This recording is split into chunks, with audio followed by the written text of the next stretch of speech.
masapenin ichi video anamuzo si tuni sabani zingka phana ichi video kisi anamuzo si lamkayu Yashua minin Shabbat Shalom kay molini ole papa ayun sawa video in simpan lockdown national lockdown nakipana in simpan video somni walam se isim tok kawin ichi hozo si ai lam kai wa ai pui hui wa pat pai bi wa Israel ti mi thing pa yaw ichu avelin haman sang pe ni peki bi nahi hallelujah ole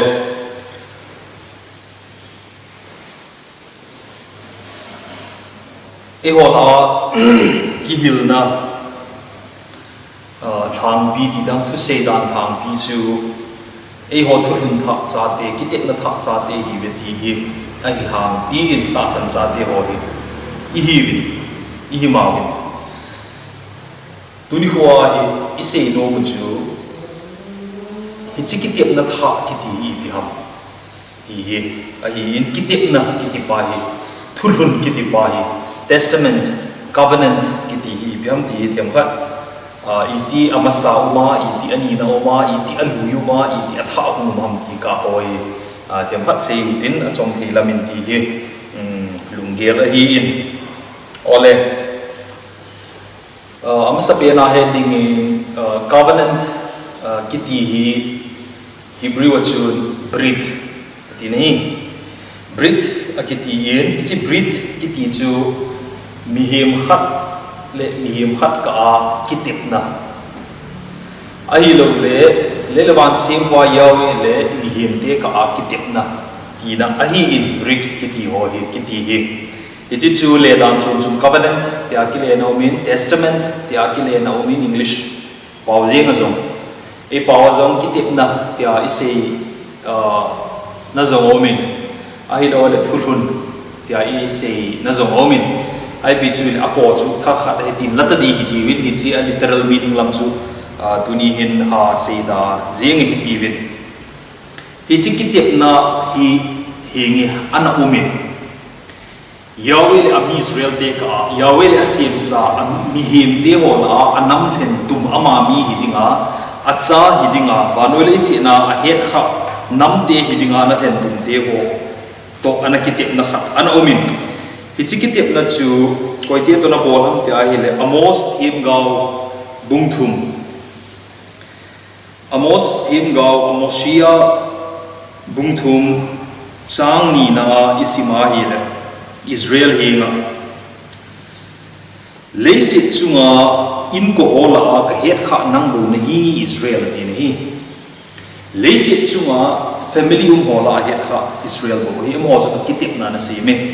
ichi kitep na chu asim na dinga chun covenant kitep na po sim ai ding ti nga hi le thulhun khat ji tha ham se tha ham miem khat le khat ka kitep na pa chu hiti dinga hiti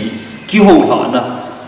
ki thulhu na khat a thulhun khat ho mo min si san thulhun ti kam chengi mang ve nei hi chi chu su de a hi na ding in pom de a hi na ding in thi san ham ai lo wa hi le hi piam khat hi chi mel chi na hi chi covenant ichi kitip na mial chi na ding khat chu ana kisi mi nahi ichi akitip na ding achun tam tai sevin thisana kitip na ti henge thisan socha solin zong covenant of the blood thisana kitip na ti ichi thisana na kitip na pa chu amial chi na khat hichi kitip na hitai ti mu theya om na ding khat chu a hin si min pa yo in ichu hoi lai mona si ham te ale sinai mola chun thupi so a hin pin som pheng nia asunin Exodus le ka bung som le polam bung som ni si ma hi le hi lo ale Deuteronomy bung li bung nga song isi ma le kichi se le ki mu nei hi chi kitep na pa so som pheng nia kisunin som pheng nia chun point so phate na kisunin hi chu Israel te le yawe ka kitip na chung hita na hi chi kitip na chun isei tawin ke tai lo na man pathin tang na ho thei lo dinga hi ke to kibam akiba pi chung ba na me lang hinoi le si na me lang le noi tui la om hi zong le sim thu ki ti po ko no ho thei lo ding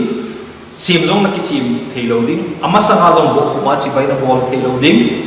akim bo la zong na pan thei lo de ti ni athum chan na chu le de wan sim pa yawe min chu I ma chalo na so sa thei lo ding do not take the name of Yahweh in vain na so sa lo ding hi ma chalo na so sa thei lo ding hi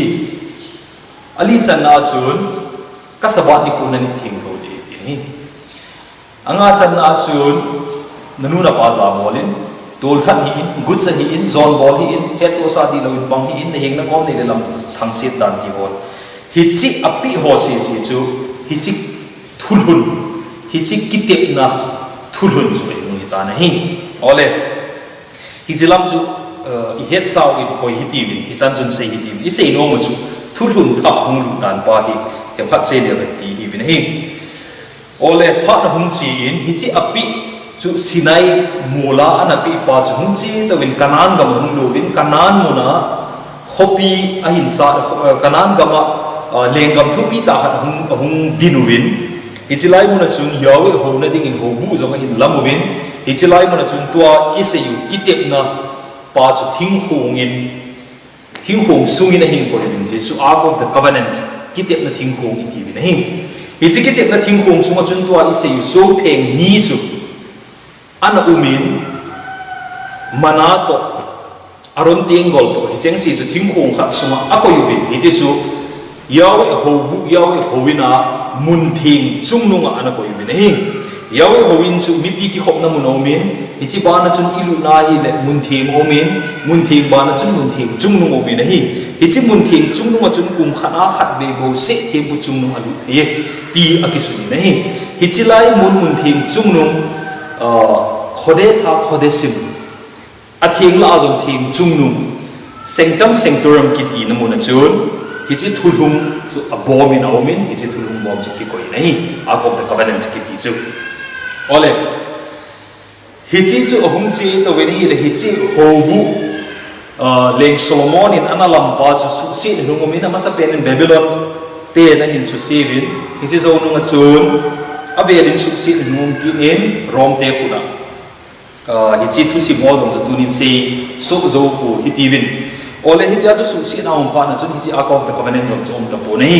ti lamin chom lamin sei hi ti win hi chi ho ka la chun ibyung ti tam te le Jeremiah thim gau Jeremiah hinga yawi in thu ana seyin bung som thum le khat na Jeremiah bung som thum le khat chang som thum le khat mama a hi nei 31 a vetan yawi ni ti na sei ni ho chung thum tai keiman Israel in sung le Yehuda in sung to kitep na tha hat ka sim ding ho chu ati nei Israel in sung le Yehuda in sung to kitep na khat ka sim tha ding hi ti nei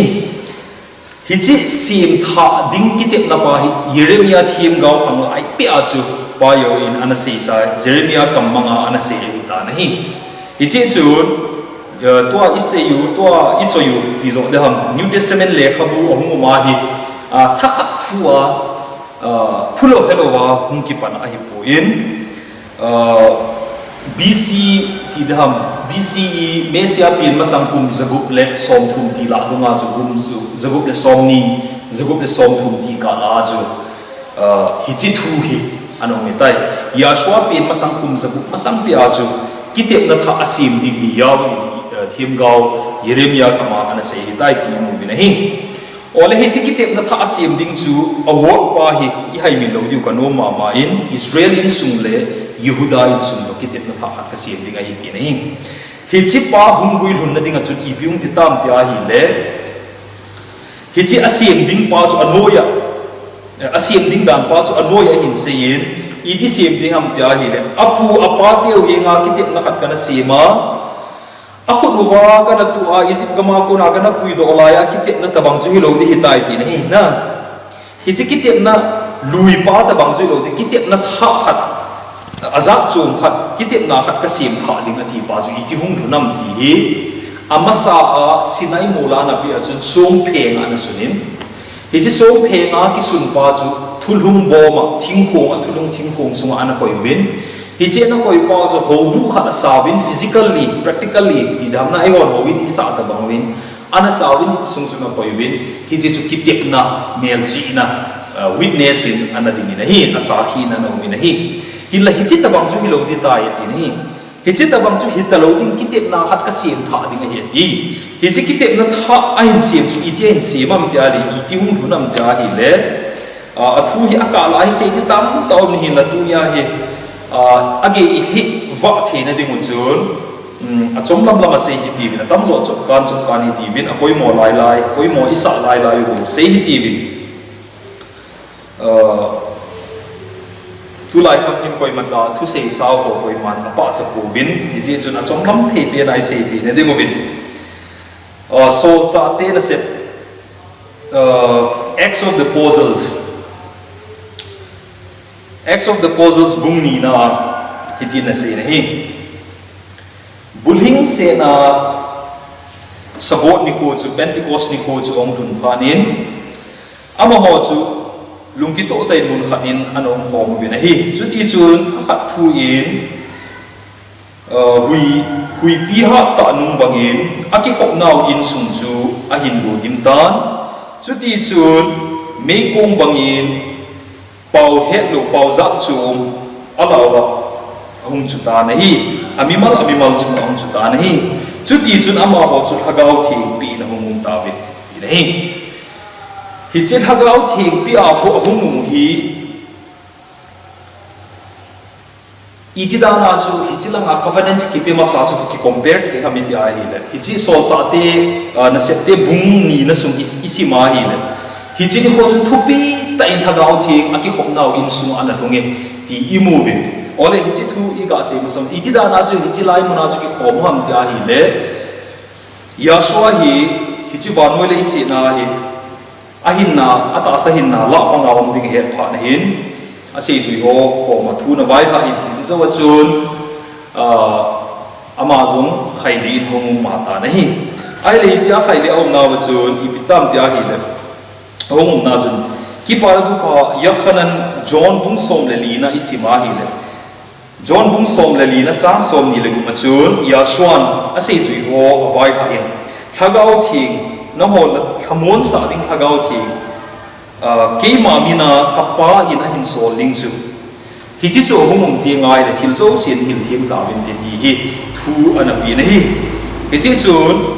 so cha te bung khat na chang li sum isima hi le yaswa thina ko na hung tho da chun hi chi lungmon sa thagau hun ding dan ba chu ding khung dham da hi le so cha te bung khat chang li na chun no on Jerusalem ana da hi win hi instruction first instruction chu no on Jerusalem ana da hi win John bung som le lina chang som ni le guma ki sei banga kapan yaw in lungmon sa thaga atep pi chu ong hun na ding in ana nga wi ti ai hi je so mo jong lungmon ta in yaswa vana akal to amu zo wa pa ding Jerusalem dal hello hin Jerusalem khopi sum dal hello in practically ata sa ta wa dal hello hin ana mo win ana nga win a hi le ni som li zo nu hin it is a tip chen anga zo in ni som li zo nu hin sabot ni khong thungin Pentecost itiniu gama sakut ni khong thungin gama sakut khopi thinga aki khop khom nau in sunga chun hichilai ki khop nau mun chu moria tha nga har ha bei he ti nahi har ha bei mol chunga in giti howin khan no min hi chi chu moria mol chung hu hi atiwin hi chi lai mu na ke khop pen chung hagau thi agat hungin ahi hi chil hagau thing hung hun hi apoi mo pen ama sa pen asu Jerusalem da ha lo ti ni ipidia Jerusalem ki da lo da mi ti a hi le thim gau Isaiah bung khat nai si bung ni nai si ma hi le Zion akon dan thum pot in Jerusalem akon na Yahweh thu sei hum pot this Yahweh in api idingu lungmon sa thagau hun hun the na dinga chu Jerusalem mun ma ko na chu hi chi Yahweh thu Yahweh thagau chu alawa hum ki pana hi ti hi I hai min lo di chomlam tai ni sana chun sei hi ti bi ai hi ti chu Jerusalem akon na ki pa sorry thagau thi a hum chan chu hung chan ni ko chun iping ti tam tia hi le hi chini ko ma chun x bung ni na x of the apostles bung ni na chang som li le kha isima hi le hi chini ko ma chun ta san tha hung ki be win chon set ki si chon set ki chu ipi ham ti video ha sim ta win hi chi chon set yawe thu pal ke na yawe dan bo se na ko na kisi a yawe dan zui ta dinga yawe thu pi a hin ho mang ta dinga dan no ya ta lo dinga dan banga hin ho mang ta dinga dan no ya iti ti nga le mi kha chu agu cha na hi le veng sung kho sung je nga zong gu cha kha chu dan no ya ma hi nang le ki agulo ho chu dan banga hin ho mang te hi ni hi sia chu dan banga hin ho mang ding in mi tam tai lung he na hin nei win chang som li le khat na bung ni chang som li le khat na i ve na hi le chu ti chun hi chi ni kho ma chun sang thum mi sang thum hin na sang thum akibela ko bin hi ti ni hi chi reference i bi ai ga sim kho ham tia hi le exodus bung som thum le ni na chang som ni le git na i si ma hi le exodus bung som thum le ni na sung i si ma hi le yaw in kitep na masa sum phe nga ki sum pa api ding a chun hi chi api na chunga miliman ho ji bong no liman ho ji yaw e thu pe zui lo wa hi chi kitep na chu za bol lo wa yaw e le mi te ka kitep na pa chu respect bol na ding muna bol zo lo wa kitep na pal ke nom ji chun mi him sang thu mi na thi lo be na hi chi sang thu thi lo te din mun pa chu kitep na masa thi na pa chu kitep na tha chu hin na hung su asang thu ma mai hin na hin mu lo wa hi ni hi ti jun hi chi bung ni na hi sol cha te na se bung ni na hi exodus bung som thu le ni na kitep na masa ki pi chu sol cha te bung ni hin kitep na ni na pa chu tun do ki ni na ho mu me ti hi i het te na ding wa hi chi ka chu i ga sim wa hi ole hi chi kitep na tha hung din do pa hi iti hung din ham dia iti da na hi chi kitep na tha hi iti man cha ding ham iti ki siam ham a hi le tu hin kitep na ma sa som phe nga ki sun chu tu khanga hi iti din mu na ma hi tam ti ho hi lunggel ngai to na tam taw me na hi chu hi ji in hebrew ho bung mi te hi nga so cha so le ka thak bung git na hebrew ho bung mi te hi nga so cha so le ka thak bung git na chang sa gi apan in simpan hi ti win izenimiti le kitep na masa chu dem kai lo sit na umlo aphat lo na umlo ana hi han lang hi le ani chan na hi ngai chalo ding a hi chu ti chu hi ji in amasa pa chu hinglel asa ji in amasa pa chu hingzo lo asa ji in hitin na se na hi ven yawen hitin na se ye ni kho chung thung tai Kaiman Israel in sung le Yehuda in sung to kitep na tha ka sim ding ni ho chu apu apa ke ni kho a kitep na kana sima aku no wa ka tu a izima ko na ka pui do la ya kitep na ka sim ta bang chu hiplo ding a hi izen mi tia hi le ama hon ka kitep na pa chu atu ta pu ve Jeremia bung som thum le khat na ma chu hin na lai hi tu ni ko hin kitep na chu tu jing na ka hi ve ti hi mi tam ta ahum movi ki ho hi kitep na tu te chu ka hi win dan thu ki ho na ma hin e je chu ki ho hi a het den ka hi win ki ho hi lu fu neu fu ka hi win ki ho hi gam the nga cheng ka hi win ki ho hi ho sa chung lung ka hi win ti lo hi tam ta mu win hi la Jeremia thim ga kama bi se chu kam ya hi le na pu na pa te Israel te le Yehuda te anam pum pi win nam som le nam ni te ho chu Israel in sung le Yehuda in sung chun ka kitep na pa chu atu ta lo wa azabo ta lo ji win kitep na tha sim ding ka hi ti yaw in se ti Jeremia thim ga wan me ta che chu atu ta poi wa no le se na hi yaw kitep na ma sa pa chu athu a hi ta na hi athu a hi ta ading ta po na hi izen mi ti a hi le Israelin sung to kitep na ka sim ni ko ting chu le hiti yaw in se iti hi da kadan thupi chu alunggel ngai to na wa ko ing katin alung sumu wa ka su ding hi ama ho ding in apathi nu hing katin ama ho chu ka mi te hi ve mizo si chun a hi akong hilin tin aso pi koma hiti he si dinga hi yawe he in yawe hen yawe chu hen izemiti le mizo si ama chu he dinga hi aneu penakun alin pen changi a he hi chi thiem gao Jeremiah kam chema ma hi Hebrew hobung te hi nga so cha solid hobung lam kai lin masa so cha solid an se na chu hi chi ma ma an se le hi nida nga song phe nga na ki sun chu nida nga song phe ni ana ki suna thulhung thing kong sunga ana ki koi chu hita loading hi chi ta bang ki te na chu hita loading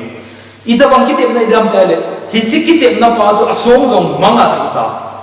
athim hong jong manga hita ana ki te pi nam te jong chu hi chi ki te na banga chu ta lo hi ji wa chu Israel in sum le Yehuda in sum ma do Juda in sum ma do sim kha kitep na zui ta lo nam te ma chu kitep na tha hong sunga puilut ki ti su hi chi ka hin point kha a pi pen ilut masangwa iga head di wa de um ka sa midang to sim lo bai na to hi zentel ho bung ke he ki ti tam ta ho hin e ho ta san tha te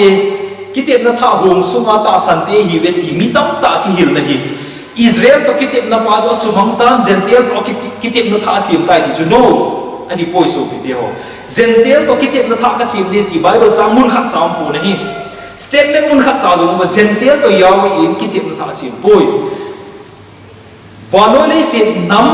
Israel hilo Juda hilo nam dam to kitep na tha sim na bung le chang khat chang pu na hi kitep na tha ka sim ding hi atin poi to Israel le Juda to kitep na ka sim tha de ni kitep na ma sa jo hingzo ta lo hi ja chu si ahi ta ja chu thu ahi ta ja chu ama ho anama ma so to kitep na tha sim tha ding ti thu ai bo vi nei je so hin chu kitep na chu a sim tha chu ti simam te ahi le an alung gel ngai to na o alung so wa ka su pi de tai ti so pheng hi ta lo ding lung gel ngai to na le lung su ngai su a hum ding ai ta in the mind and heart a hi su lu na hum ding hi tai hi chi kham chu tu hi ahi nei kitep na tha chu hin sim nge yin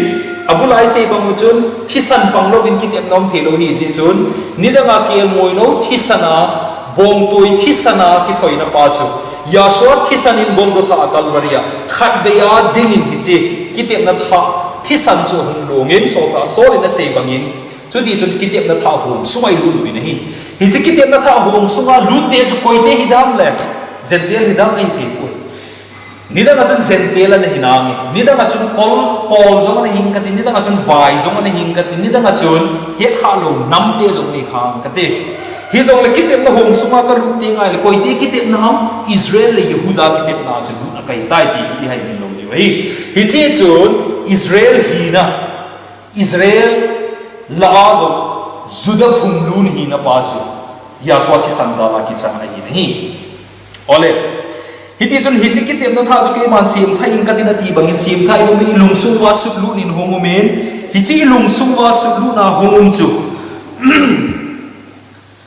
ibu dam tila hi chi ni ho chu mo ding apa thelu hi katina mo chu ka mi te hi ding a hi ta ve ti ni je chun yawe mi te ki dis abula amos them gaw isim chu pi ham vanole se na he kha in ko hola Israel bo chu he vanole se na in ko tam taum la he kha chu Israel na mai ni a he kha nam kitep na hom suma nam Israel nam yung ita ve nei hi chi Israel hi na pa chu ilu theng ding wa chu kitep na kha sim tha mai tu hi igam sumuwa zentel te to kitep na tha siminom tai zentel nam to yawe ka kitep na tha siminom me tiwin misconception hi false teaching hi ki thu hil na di lo hi zowa ki pui na hi nei ki pui lam vai na mitzo alam kai na hi chi ho chu hi nei che chun hilovin zentel to yawe kitep na ima cha sim tha chum pon kitep na umma ma chu avela nang leke to atun ding kit na hi Israel hi na dinga yawe a chanbu inei na dinga yawe in sumi hi na dinga vanole se na yawe in he kha namte la sim tha hi na dinga hi kitep na tha hi nang leke to sim a hi bu na hi ti hi i hai bil lo wa lung sungwa gel sing ding win aveli ti kitim no na hi ole hi chi ki tep na tha hung sunga hi phan hin hi chi bung le chang to isi ma mau Hebrew bung get na hi chi ma hi simin pastor tamta hu hil tamta thu sei thiam tamta in hi chi chu hi ji in dan lu zo se chu mang tai ti to in se pha kin hi hi ki tep na ki ti le dan ki ti hi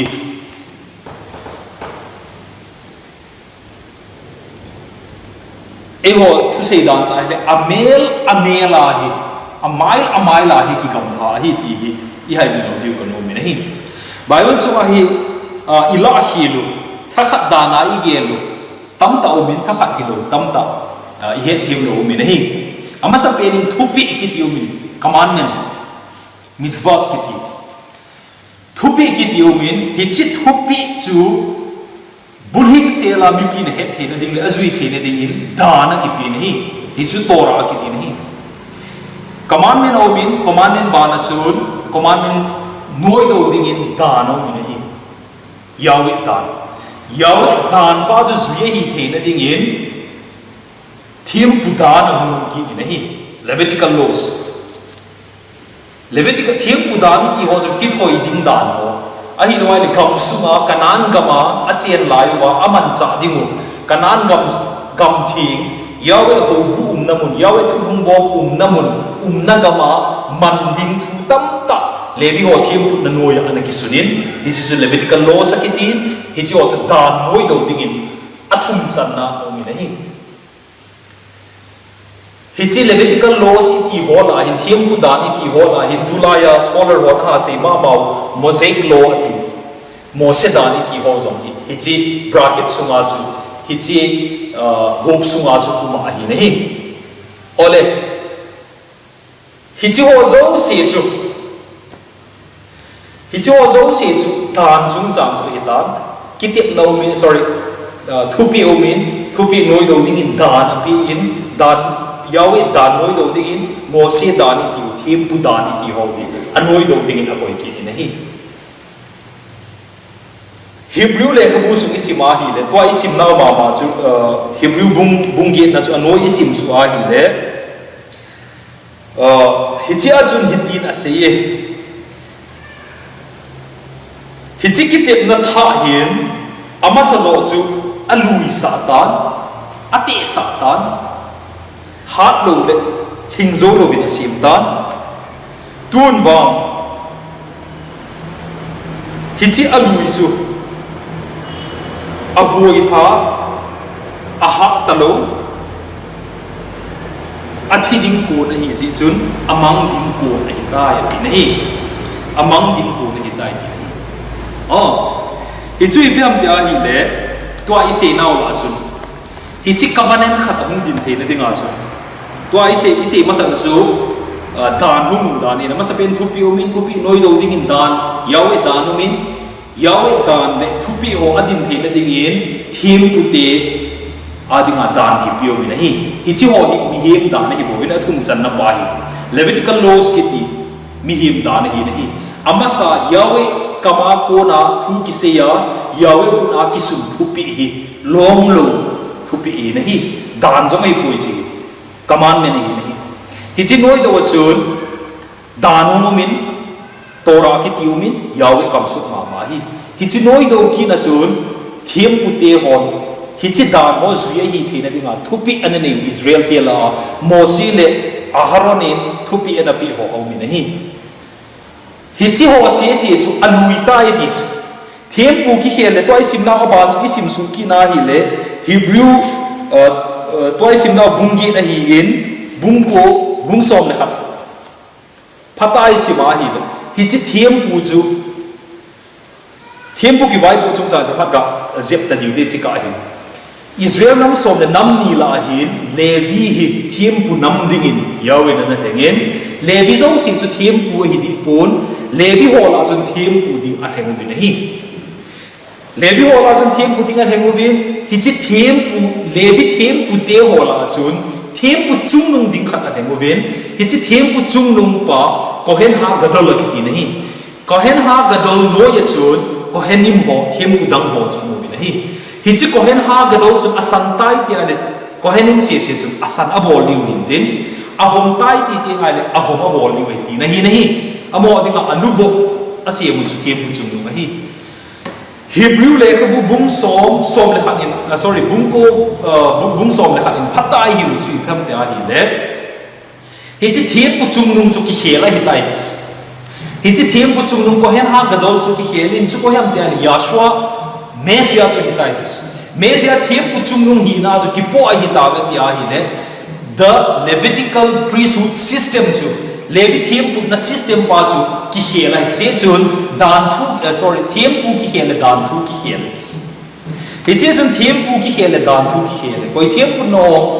Levi thiam pu chung nu hi na pa chu ki khelin Yashua Mesia thiam pu chung nu hi na ahung din pha na chu hi chi Levitical laws ho si Mosaic law ho si sacrificial law ho si thisan pang lo wa ki thoi na hi thei lo ho si su khel lam dang in ho mi na hi su lam dang in ho mi na hi Jesus to hi messianic priesthood Levitical priesthood a go na messianic priesthood a lu i mi na hi chi chu covenant ha ki tep na thai nei pu lu su hi na hi a in a main frame pa hi I say nom zo hi chi them pu hum ki khela chun dan thu ki khel ti su I pi dan hi de them pu dan pa chu hi na hi commandment ki khel ta ti an ati poi Yahweh Torah Yahweh dana ki khel ta ti an ati pu na hi the laws no them pu ki khel dan thu a ki khel ta ya ti a hi le koi them pu na thu a se hi dem Levi them pu na hi bung ko na Hebrew bung ko na sung isima hi le pisam to athu ise pa chu Hebrew bung ko na sung hi nei thisan so lo wa chon sin ngai dam na lo thu phatai na sein kel ngoi bom toi thisan ni lo wa Yashua thisan na hial tai ti phatai na sein he Mesia chu khun a ki sa hi lo mun thing chung nu nga chu lu na hi tai ti jong phatai nei sei pi win je chu them po ki khela hi le dan thu ki khela ti phatai nei sei pi ki lo ne je chu ase no mi pyam ta ai le Levi them put na dan hi nahi dan dang hi pu dan dam su ki khel the dan om lo wa hi le so cha so le na sei kin ma in dan om lo ki le ki man chon sit ki het lo de ti nahi dan om lo ki ti su ho hi thei lo hi ho ki ti su ai le dan om ta lo ya le tu ni khwa izu yu dan ho hi ho bu ma izu yu dan ho hi isiem thu dan a hi ni ikisiem thu dan hi cho hi recognized a hi na dem hi chi le ka bu sunga ki sun dan to comparable zong a hi phana dem te ka ki te ko hoi zong a hi na dem ti ho hi ingai tu diu de um ka sa na hi ole Yahweh thupi le Yahweh dan ho Levi them pu na dan hi lo Yahweh thupi le Yahweh dan ho zuya hi the na dinga anoi do them pu na pa chu ahung ki khelin Mesia them pu na an khel pha na chun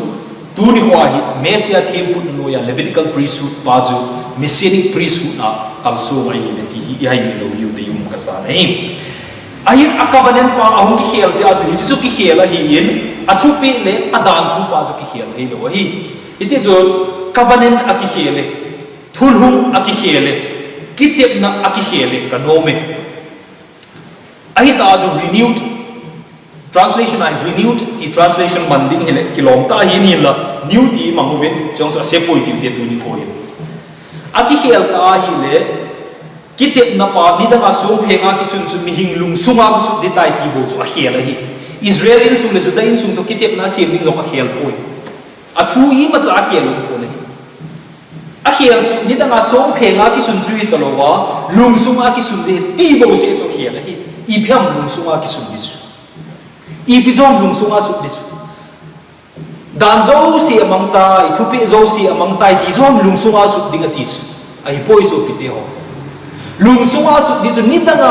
phat ma sa som phe nga ki sun pa chu som phe gi talowa hi chi pa ma ju lung sunga ka su de tis abulai se ke tai lo Yahweh tai lo pathian dang na ni lo de ti chu ka su de tis ke to ki bang sim thu milim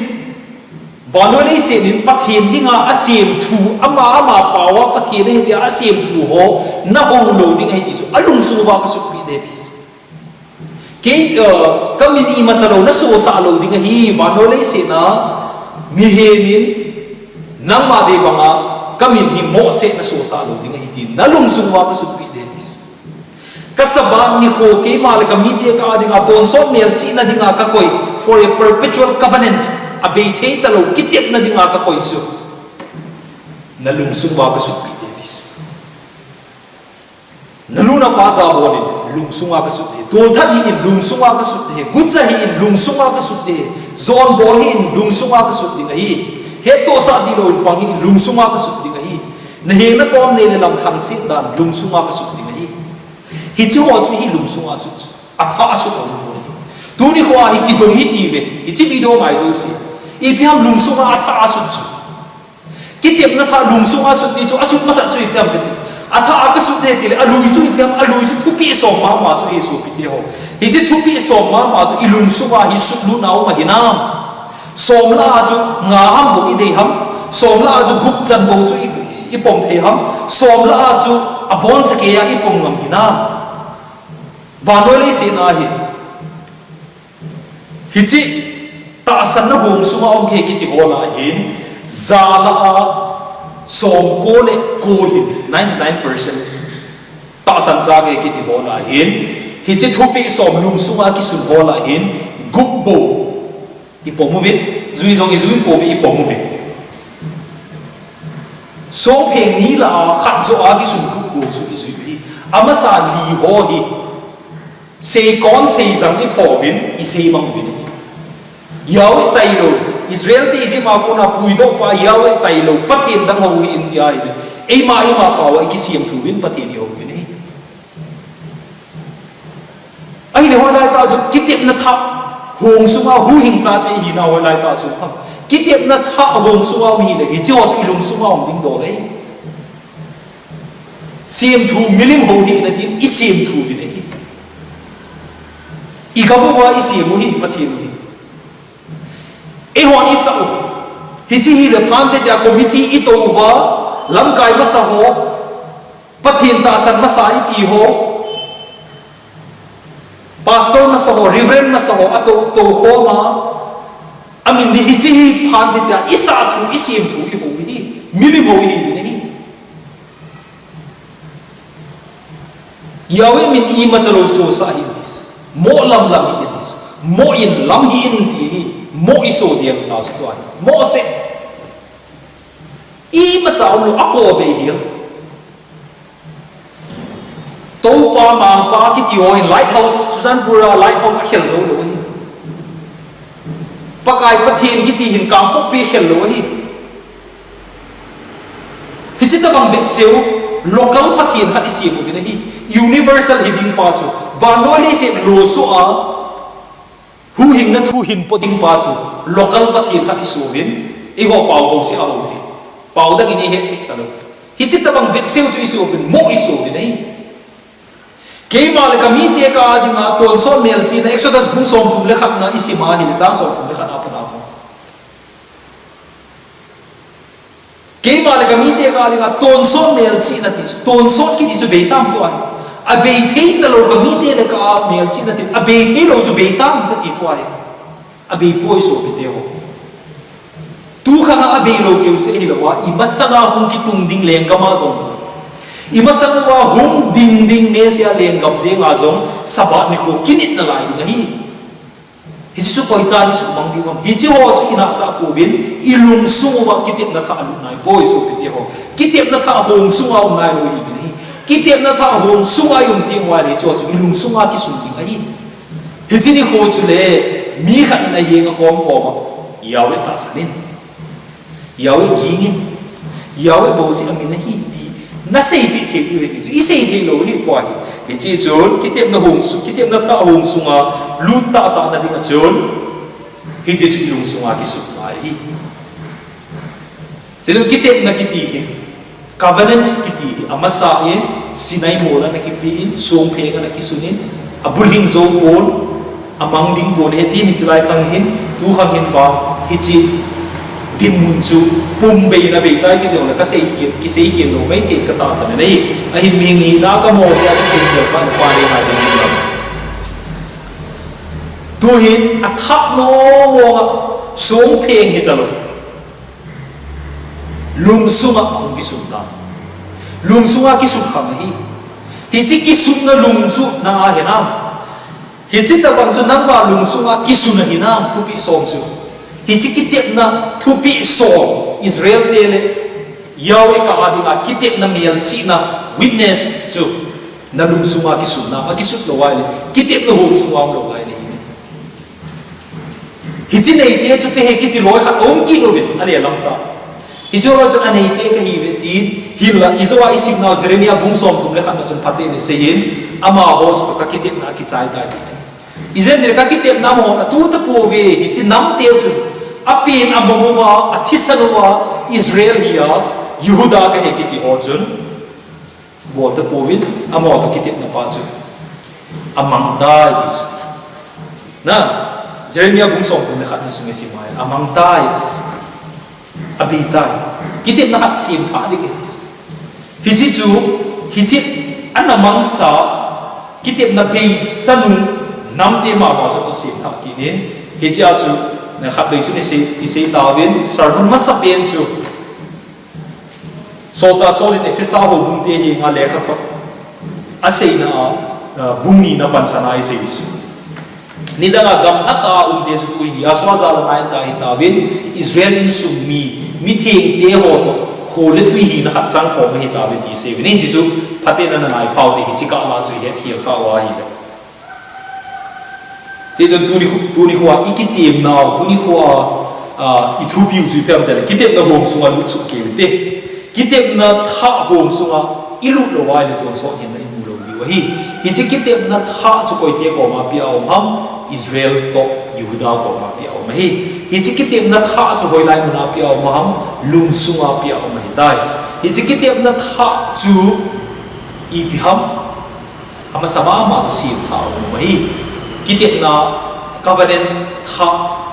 adinga charter ti dam chi kitep na tha adinga IMOU tha chu hi ahi lo wa hi le ipitidam kitep na tha adinga athulun chu hitizo hitai ti kipi na statement khat chaw pon it's a statement ju Exodus bung som ni na Deuteronomy bunga na kipe ma ko hin ichilai kha so he ma kisun chu wa hin sunga kisun dai na lung sunga akisu lo wal kitep na tha ro sunga lo lai nei ti hi ilung sunga ai tu divin aven divin he ole san chu sei divin dei thozi ise hi ise ba kha mai li ya shwamin ki ngai dam hi divin imol be se zia yawe thu hi na bang ta he lo zia ise thing le lo ma hi le ba yawe ni ngai dam hen lam a hi en tu ni khwa ise do thu ho zo se hi ke ma mi mal ham thu hi ma a hi puin anei pa yawe hi in ama thu to ki tu a ise kha kam chang kha chang ni o ma hi le ni pa yawe in I chan chi wa ding in ilung sung wa hin ko wa ga hoi la ga pa tam ta so ding in phathei bu piu hen hallelujah